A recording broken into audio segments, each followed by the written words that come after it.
శ్రీ మాత్రే నమః. లలితామాత భక్తులందరికీ నమస్కారములు. అందరూ బాగున్నారా?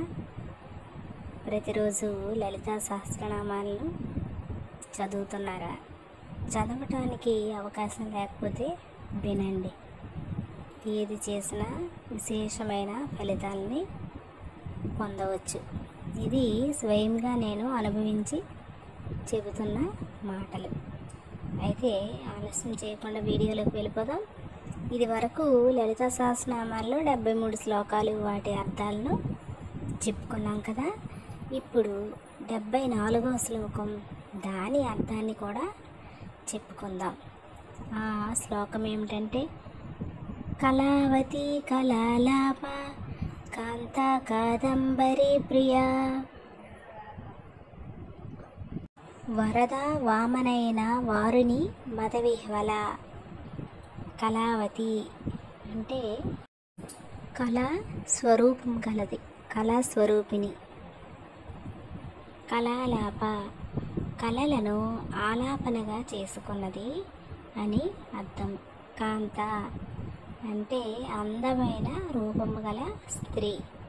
కాదంబరి ప్రియ పరవశించుటను ఇష్టపడినది అని అర్థము. వరద అనగా వరములను ఇచ్చేది అని అర్థం. వామనైన అంటే అందమైన నయనములు కలిగినది, అంటే అందమైన కన్నులు కలిగినది అని అర్థము. వారుని అనగా వరుణ స్వభావం కలిగినది, అంటే చల్లని స్వభావం కలిగినది.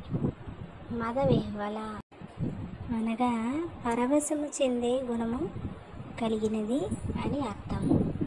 ఈ విధంగా అమ్మ యొక్క స్వరూపాన్ని, గుణగణాలను ఈ 74వ శ్లోకంలో ఈ విధంగా చెప్పటం జరిగినది. ప్రతి శ్లోకంలో కూడా అమ్మ రూపలావణ్యాలను, గుణగణాలను, లక్షణాలను, ప్రతి దాన్ని కూడా ఒక్కొక్క శ్లోకంలో ఒక్కో విధంగా వర్ణించడం జరుగుతుంది. ఈ విధంగా వర్ణించుకొని అమ్మ 1000 నామాలను వేణోల మనం కొనియాడుతూ ఉంటే అమ్మ పరవశించి కరుణ చెంది కరిగి మనల్ని కాపాడుతూ ఉంటుంది. మీకు కనుక ఈ వీడియో నచ్చినట్లయితే లైక్ చేయండి, మీ ఫ్రెండ్స్కి, ఫ్యామిలీ మెంబర్స్కి అందరికీ షేర్ చేయండి. అలాగే మరిన్ని ఆధ్యాత్మిక విశేషాల కోసం నా ఛానల్ని సబ్స్క్రైబ్ చేసుకోండి. శ్రీ మాత్రే నమః.